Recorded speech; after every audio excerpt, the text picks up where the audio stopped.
Hello, regulatory body and banking exam aspirants, and welcome to EduTab. So, guys, if you're targeting regulatory body exams or banking exams, this series is going to be very useful for you.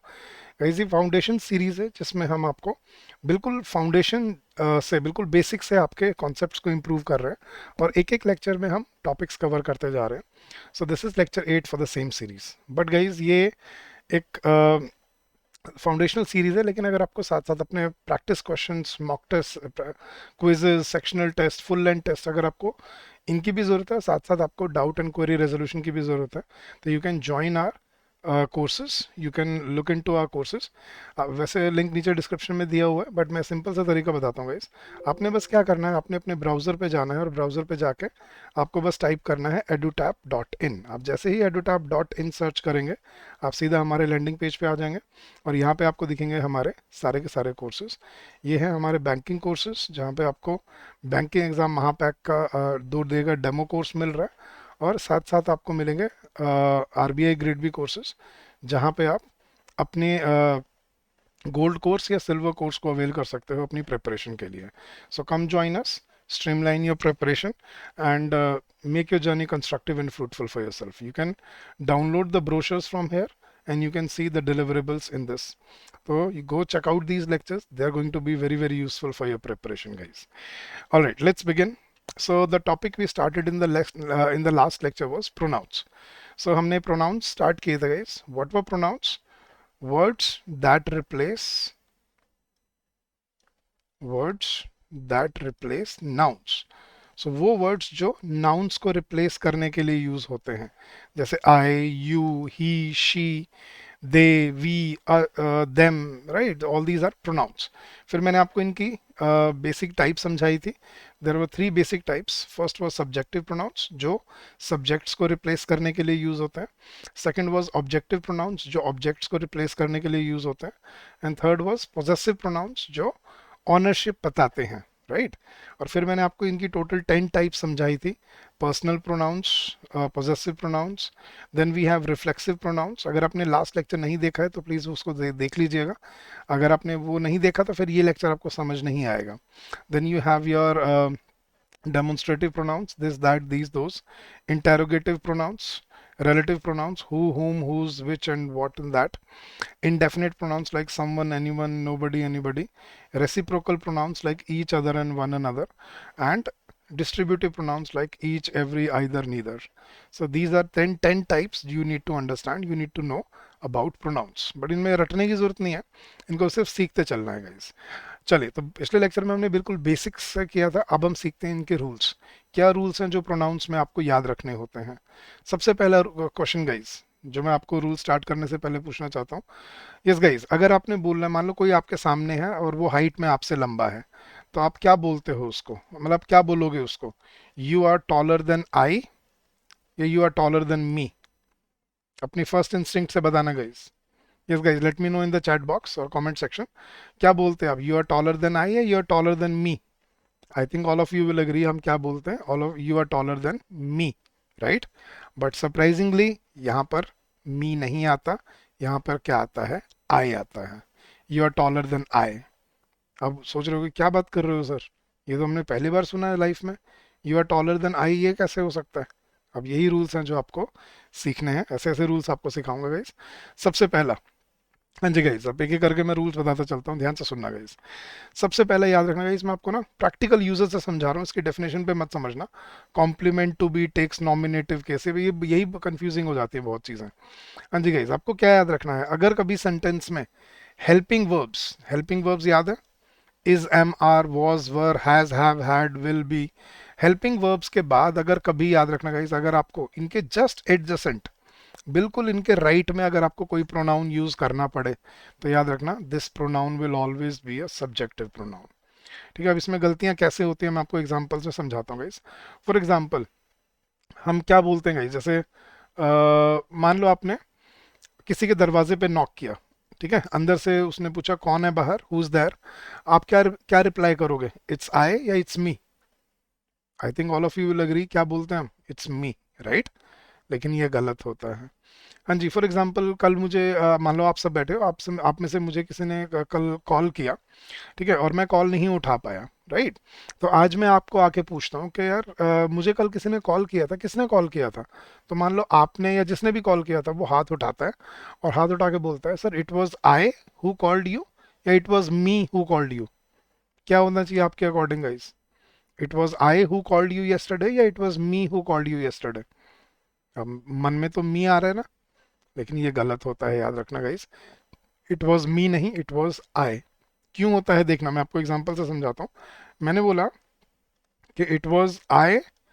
अब ये हमारी habit हो रखी है guys, ये हम गलती क्यों करते हैं? Out of share habit. हाँ जी गाइस, अब इसमें मैं आपको एक्सप्लेन करूंगा तो आपको समझ आ जाएगा। तो it was I who called you yesterday या it was me who called you yesterday? वो मैं था जिसने कल आपको कॉल किया था। अब आपको लॉजिक से समझाता हूँ गाइस, देखना, यहाँ पे आई आना चाहिए या मी आना चाहिए? अब आपके दिमाग में तो है मी आना चाहिए, क्योंकि सर हमने तो हमेशा मी सुना है ऐसी सिचुएशन में, बट यहाँ पे आएगा क्या? आई। ठीक है, क्यों आएगा आई वो देखना गाइस। हमने क्या बोला था? सब्जेक्ट कौन होता है सेंटेंस का?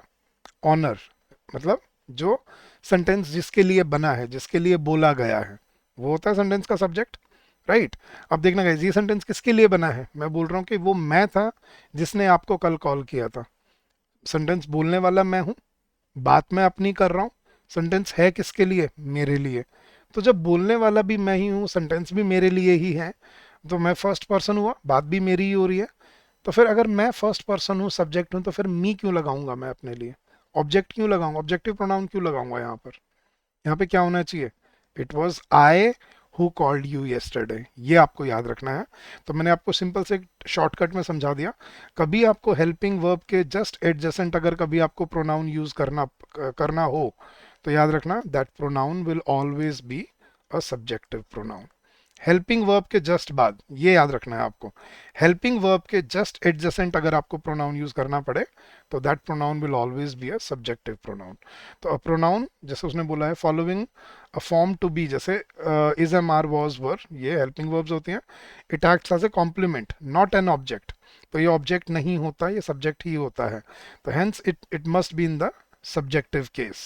So it was he, yeah, it was him who drafted the proposal that later transformed the company's financial trajectory. So it was he, not him. If I were she, या if I were her, अब शायद आपके दिमाग में क्या आ रहा होगा? if I were her, नहीं, क्या आएगा? if I were she, I would have questioned the legitimacy of such a decision in the first place. The committee heads were we, yeah, the committee heads were us. The committee heads were we, though the entire credit was given to outsiders. So helping verb के कभी भी adjacent आपको pronoun use करना पड़े, तो always remember that pronoun will always be subjective pronoun. तो यहाँ पे देखना गाइस क्या आना चाहिए? It was him who drafted the proposal, या it was he? तो यहाँ पे क्या होना चाहिए था? It was he who drafted the proposal. So याद रह जाएगा पहला रूल। फर्स्ट रूल क्या कहता है आपका प्रोनाउंस का? अब मैं आपको वो रूल्स करवा रहा हूँ जो आपको एग्जाम में याद रखने पड़ेंगे, एग्जाम में जो टेस्ट किए जाएंगे। तो हेल्पिंग वर्ब्स के जस्ट एडजेसेंट कभी आपको प्रोनाउन यूज करना पड़े, तो that pronoun will always be a subjective pronoun. That's rule number 1। ठीक है, next rule guys, rule number 2। अब ये है जो मैं आपको एग्जांपल दे रहा था पहले।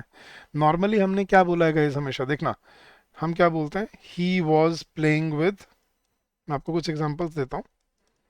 ही वॉज प्लेइंग विद आई या me? He was playing with, अब अपने हिसाब से आंसर बताते चलना guys. She she is looking at I या मी? क्या होना चाहिए गाइस यहाँ पर? लेकिन अगर मैं ये बोलूं यू आर टॉलर देन,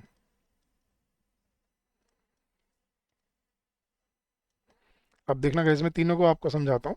हाँ जी गाइस, सेंटेंस में हमेशा एक सब्जेक्ट होता है, राइट, जिसके लिए सेंटेंस बनता है, और एक होता है ऑब्जेक्ट, राइट। तो यहाँ पे क्या आएगा? पहले क्वेश्चन में ही वॉज, पहले सेंटेंस में ही वॉज वो सब्जेक्ट है, तो हम क्या लगा रहे हैं? He was playing with I या मी? मी, बिल्कुल ठीक है। हाँ जी, second sentence, she is the subject, she is looking at I am me, she is the subject, I am the object, तो क्या आएगा? She is looking at me. But ये देखना गाइज, ये है जो आपको थोड़ा सा समझना है। अब यहाँ पे इस सेंटेंस में क्या है गाइज? कंपैरिजन हो रहा है। This is a comparative sentence, ठीक है। Comparative sentence. अब कंपैरिजन का मतलब क्या होता है पहले ये समझिएगा इस। कंपैरेटिव सेंटेंस क्या होते हैं? जिसमें दो एंटिटीज को कंपेयर किया जाता है एक दूसरे के साथ।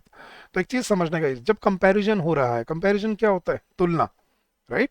तुलना करनी है हमें दोनों की। तुलना मतलब तराजू, राइट? तराजू की कितनी साइड्स होते हैं गाइस? दो साइड्स होती हैं। तो मतलब जब हम दो एंटिटीज के बीच में कंपैरिजन करते हैं, तो अगर ए का कंपैरिजन बी से हो रहा है, तो क्या बी का कंपैरिजन ए से नहीं हो रहा? हो रहा है, राइट? तो जितना काम ए ने किया है कंपैरिजन में, उतना ही काम बी ने भी किया है ना।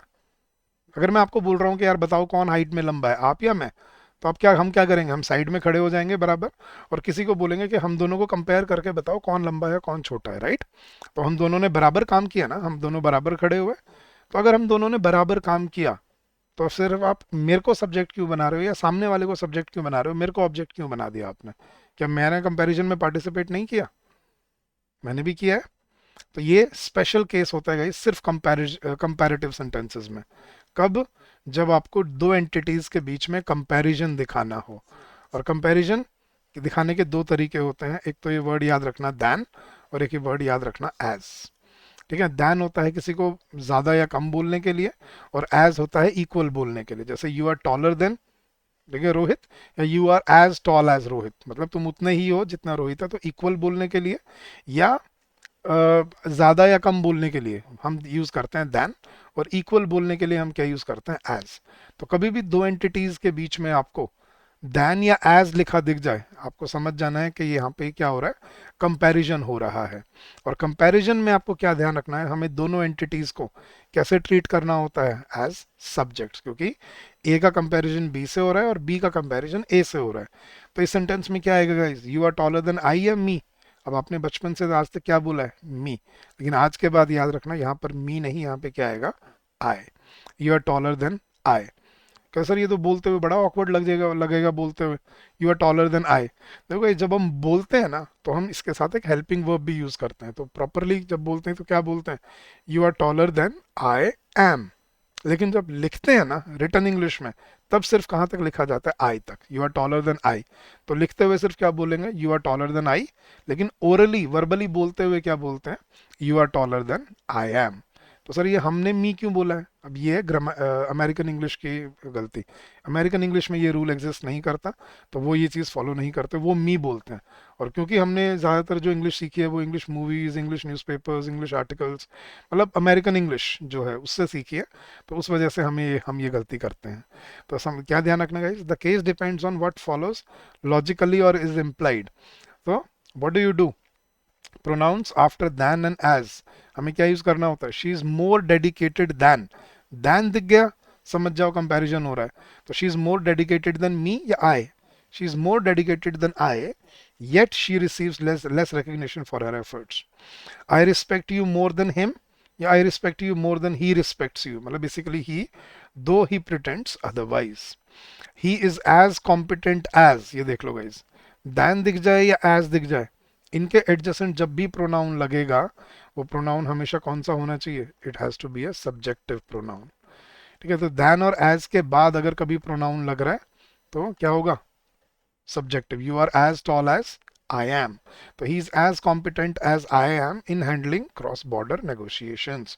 She trusts me more than him, right? Yes, she trusts me more than he. So if the comparison refers to subject, use nominative case. If it refers to object, object वैसे होता नहीं है, तो हम इसको नॉमिनेटिव केस में ही रखते हैं। So she is as tall as I am, या she is taller than I am. I am shorter than him, या I am shorter than he. I am older than he, या I am older than him. तो ये then और as दिख जाए ना आपको गाइज। ठीक है? जैसे मैं बोलता हूँ, I do not like such people, I do not like such people as he या as him। क्या आना चाहिए guys? I do not like such people as he या as him। अब as आ रहा है तो याद रखना, we will use a subjective pronoun with it। तो आज के बाद क्या याद रखना है? then और as के बाद अगर कभी प्रोनाउन यूज हो रहा है तो it has to be a subjective pronoun। ठीक है? चलिए थर्ड रूल पे चलते हैं। रूल ऑफ कंजंक्शन और प्रेपोजिशन। गाइस कंजंक्शन और प्रेपोजिशन क्या होती हैं देखना, मैं पहले आपको सेंटेंस के स्ट्रक्चर से समझाता हूँ। हमने क्या सीखा है, सबसे पहले सेंटेंस में क्या आता है, सब्जेक्ट आता है, फिर आपकी हेल्पिंग वर्ब आती है, फिर आपकी एक्शन वर्ब आती है अगर है तो, और उसके बाद आपका प्रेपोजिशन या कंजंक्शन आता है। ठीक है, प्रेपोजिशन होते हैं या कंजंक्शन होता है, और उसके बाद आपका ऑब्जेक्ट आता है। ऐसे ही करता है। ठीक है, शी वॉज लुकिंग एट मी, तो शी सब्जेक्ट है, वॉज हेल्पिंग वर्ब है, लुकिंग एक्शन वर्ब है, एट मी, एट क्या है यहाँ पर, प्रपोजिशन। या जैसे मैं बोलता हूँ she is going along with her friends, तो she subject, is helping verb, going action verb, along with क्या है, conjunction, along with her friends. तो याद रखना गाइस, प्रेपोजिशन और कंजंक्शन के बाद, प्रेपोजिशन और कंजंक्शन के साथ अगर कभी भी प्रोनाउन यूज होते हैं, मतलब प्रेपोजिशन या कंजंक्शन सेंटेंस में कहीं पर भी यूज हो रहे हैं, चाहे वो सेंटेंस के एंड में हो, बीच में हो या स्टार्टिंग में हो, अगर इनके साथ अगर कभी कोई प्रोनाउन यूज हो रहा है, तो याद रखना it has to be compulsorily an objective pronoun. ठीक है, वो हमेशा क्या रहेगा, आपका ऑब्जेक्टिव प्रोनाउन रहेगा। क्यों रहेगा ऑब्जेक्टिव प्रोनाउन, ये मैंने आपको ऊपर एक्सप्लेन किया कि हमने स्ट्रक्चर में, ओरिजिनल स्ट्रक्चर से हमने क्या सीखा है, सब्जेक्ट आगे आता है, फिर उसकी वर्ब आती है, उसके बाद प्रेपोजिशन या कंजंक्शन आते हैं, और उसके बाद वो ऑब्जेक्ट लेता है।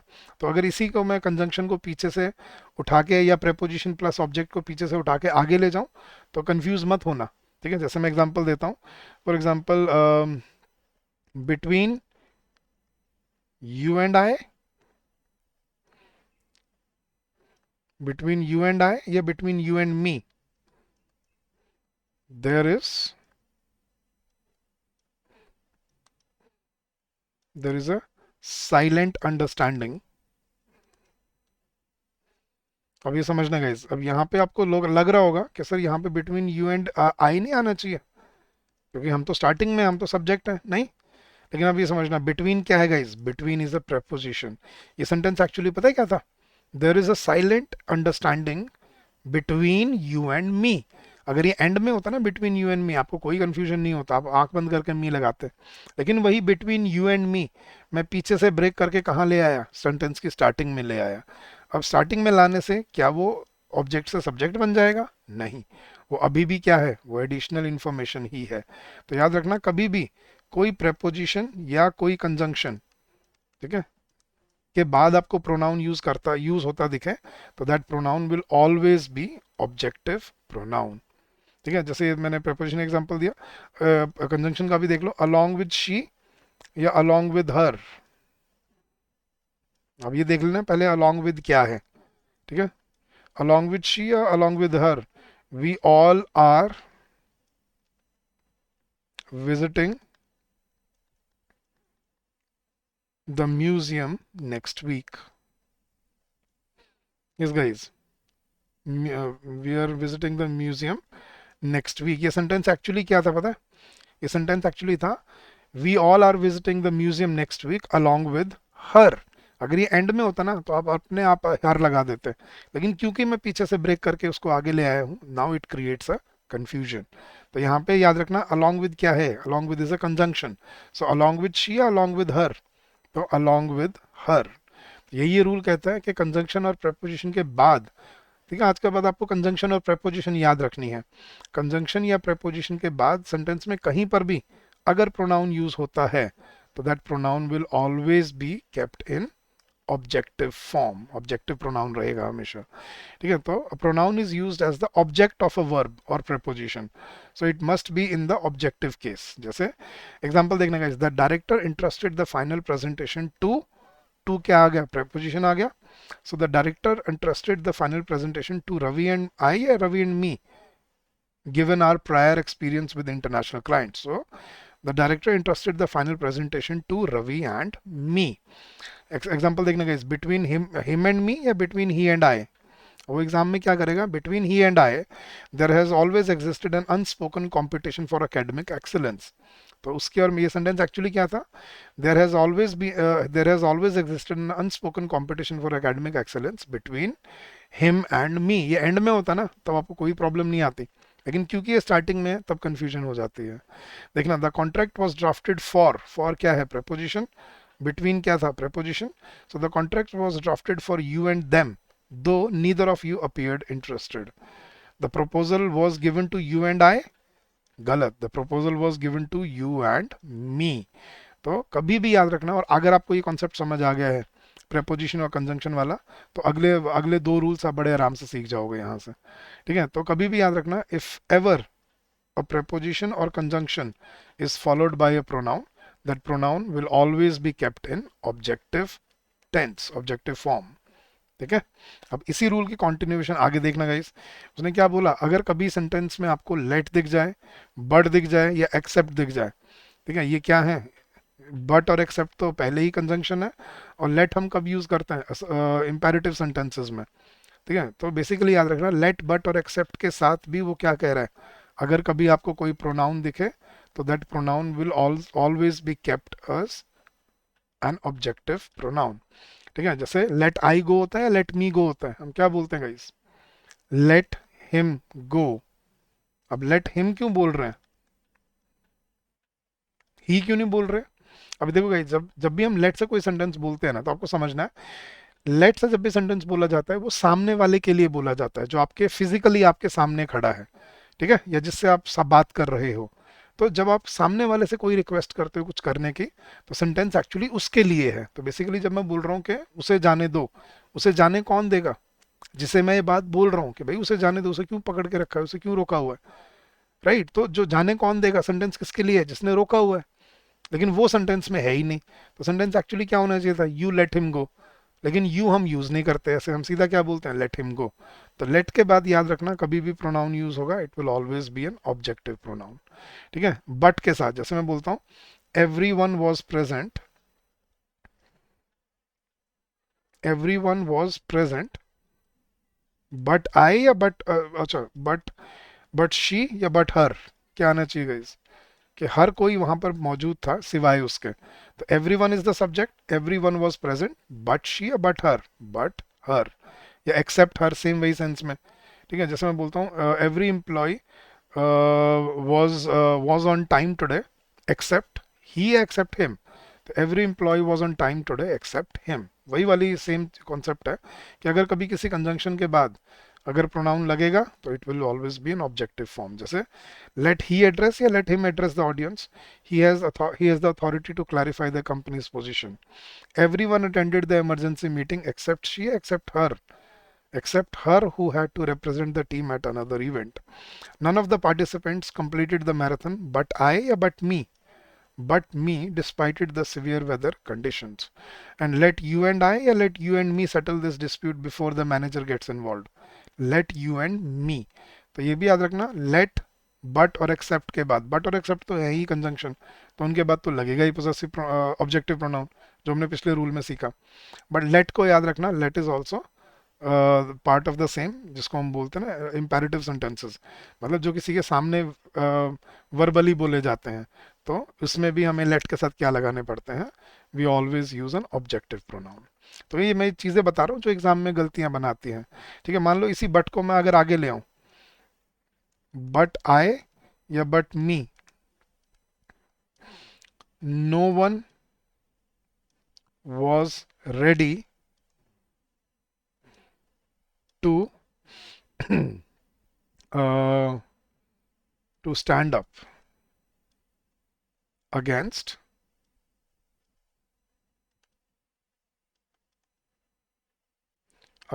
द मैनेजमेंट, कि सिवाय मेरे और कोई तैयार नहीं था जो मैनेजमेंट के खिलाफ खड़े होने को तैयार हो। सो नो, सेंटेंस एक्चुअली क्या था पता है, no one was ready to stand up against the management but me. मैं बस बट मी को पीछे से उठा के कहाँ ले आया, आगे ले आया, और आगे लाके मैंने क्या कर दिया, बट आए, गलत। क्या होगा, आगे आने से भी कोई डिफरेंस नहीं क्रिएट होगा, बट कहीं पर भी यूज हो, एंड में, बीच में, शुरू में, तो एनी कंजंक्शन और any preposition followed by a pronoun will always take an objective pronoun। Clear होगा गाइस, लेट, बट और एक्सेप्ट वाला भी। चलिए नेक्स्ट रूल पे चलते हैं, रूल नंबर 5। उसी रूल की कंटिन्यूएशन है ये भी। टू क्या होता है, एक preposition, लाइक क्या होता है, एक preposition, राइट। तो हम क्या यूज करते हैं, इनके साथ भी हमें कौन से प्रोनाउन यूज करने पड़ते हैं, मतलब इनके बाद भी हमें कौन से प्रोनाउन यूज करने पड़ेंगे, ऑब्जेक्टिव प्रोनाउन। तो बस याद रखना गाइस, दैन और एज के बाद और हेल्पिंग वर्ब्स के बाद हम सब्जेक्टिव प्रोनाउन यूज करते हैं, और बाकी एक्सेप्शंस क्या है, बाकी हम जगह पे हमेशा क्या यूज करते हैं, ऑब्जेक्टिव प्रोनाउन। अब पहले टू वाला रूल देख लो गाइस। पहले कुछ वर्ड्स होते हैं जिसमें बहुत कंफ्यूजन होती है। सबसे पहले तो senior, junior, interior, exterior, superior, inferior,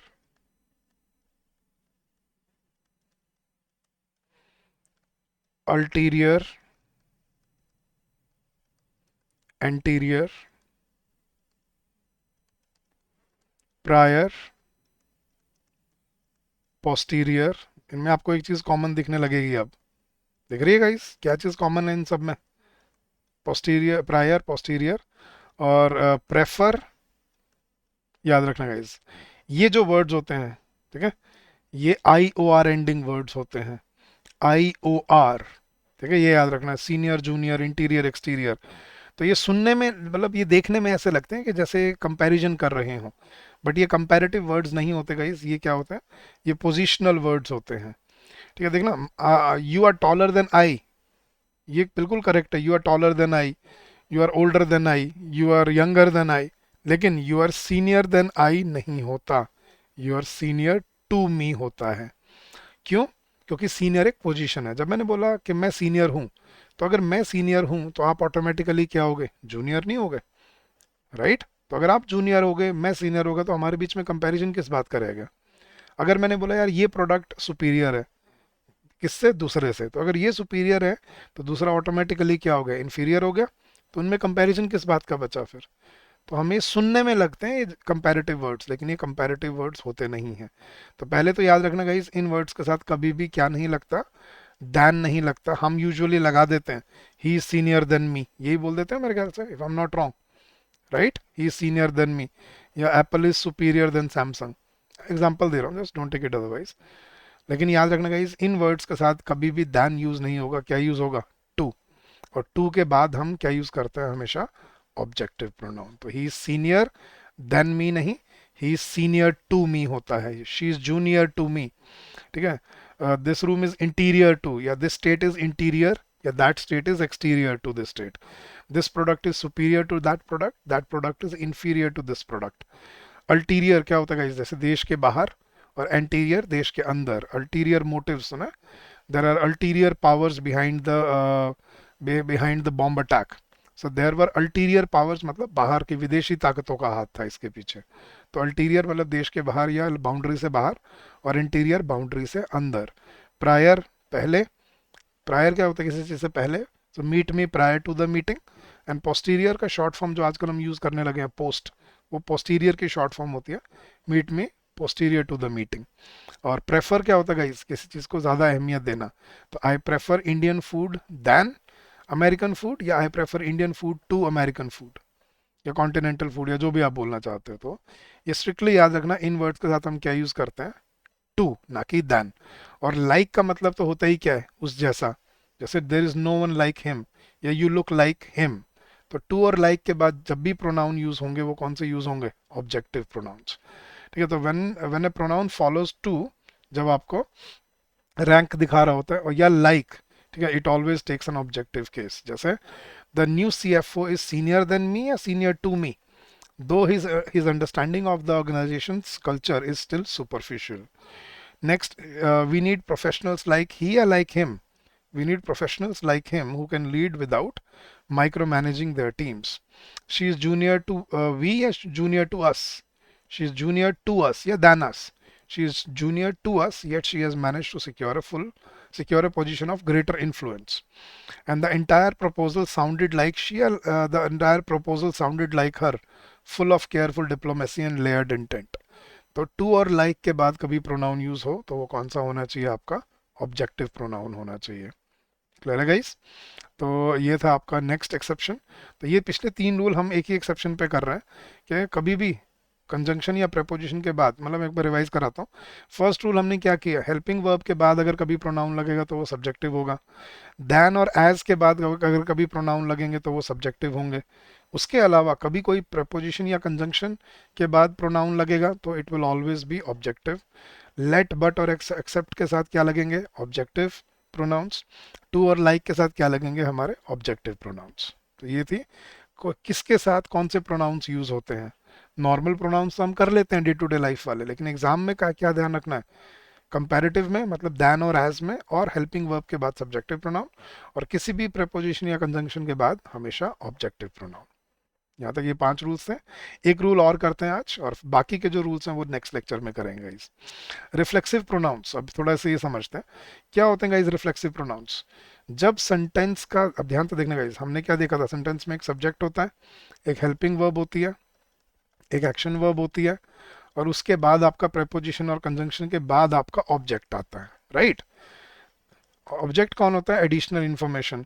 subject कौन होता है, सेंटेंस का ऑनर, करता धरता। लेकिन अब समझना गाइस, अगर कभी किसी सेंटेंस का सब्जेक्ट और ऑब्जेक्ट सेम इंसान हो जाए, मतलब वही सेंटेंस का सब्जेक्ट है और वही सेंटेंस का ऑब्जेक्ट भी है, मतलब रिसीवर ऑफ द एक्शन भी वही है, या जिसकी बात हो रही है वो भी वही इंसान है, ठीक है। तब जब दोनों सेम इंसान होते हैं, जब दोनों सेम होते हैं, तब हमें क्या यूज करने पड़ते हैं, रिफ्लेक्सिव प्रोनाउंस। क्या होता है रिफ्लेक्सिव प्रोनाउंस गाइस, आई का रिफ्लेक्सिव एक बार देख लो क्या होता है। आई का रिफ्लेक्सिव, आई का माई सेल्फ, ही का हिमसेल्फ, शी का हर सेल्फ, वी का, अब प्लूरल हो जाता है वी, तो वी का क्या बनता है, आर सेल्व्स।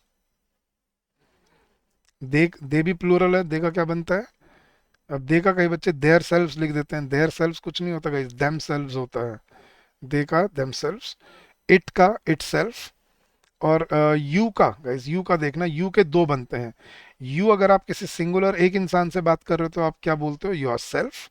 और अगर आप एक से ज्यादा इंसान से बात के बारे में बात कर रहे हो तो क्या बोलते हो, योर सेल्फ। और इट का क्या बन जाता है, इट सेल्फ। तो ये है गाइज आपके रिफ्लेक्सिव प्रोनाउंस, इनको याद रखना, इनमें और कोई डिस्क्रिपेंसी नहीं होती। तो रिफ्लेक्सिव प्रोनाउन कब यूज होते हैं, when the subject and the object are the same, use a reflexive pronoun. ठीक है, जब सेंटेंस का सब्जेक्ट और ऑब्जेक्ट, मतलब ऑनर भी और एडिशनल इंफॉर्मेशन भी सेम इंसान बन जाए, तब हम रिफ्लेक्सिव प्रोनाउन यूज करते हैं। जैसे I almost blamed my self for the failure until I realized the data had been manipulated externally। तो मैंने अपने आप को ही ब्लेम कर लिया था, मैंने ब्लेम किया, और किसको किया, अपने आप को। तो मैं ही सब्जेक्ट हूँ और काम भी मैं अपने आप पे ही कर रहा हूँ। तो अब मैं क्या यूज करूंगा यहाँ पर, आई ऑलमोस्ट ब्लेम्ड मी, नहीं, I am almost blamed myself. She confined her, या she confined herself to her research for months, ignoring the growing tensions around her. तो शी कन्फाइंड हर सेल्फ, कि उसने अपने आप को किसको बांध के रखा, अपने आप को रिसर्च के लिए महीनों तक कन्फाइंड रखा। The minister publicly contradicted him या हिमसेल्फ, कि मिनिस्टर ने अपनी ही बात को कॉन्ट्रडिक्ट कर दिया, revealing a lack of coordination within the cabinet. तो the minister publicly contradicted himself. He hurt him while playing, उसने खुद को चोट खा ली, उसने खुद चोट खा ली, या ही हर्ट हिमसेल्फ वाइल प्लेइंग, या उसने खेलते हुए उसको चोट लग गई, खुद ही चोट लग गई उसको। अब जैसे मैंने पिछले लेक्चर में आपको क्या एक्सप्लेन किया था, I cut me while shaving this morning, या I cut myself while shaving this morning.